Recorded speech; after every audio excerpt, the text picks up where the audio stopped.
ఎందుకొచ్చావో మర్చిపోయావు. కడుపులో ఉండగా ఏ ప్రమాణం చేశావో మర్చిపోయావు.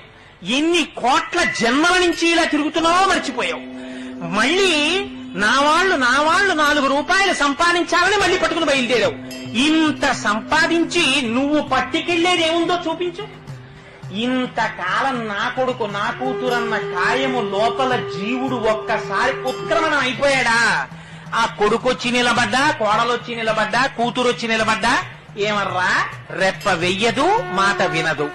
మరి దేని గురించి రానికి తాపత్రయం? ఇవన్నీ కాకుండా ఇంకొకటి ఉన్నది అన్న నమ్మకం నీకుందా?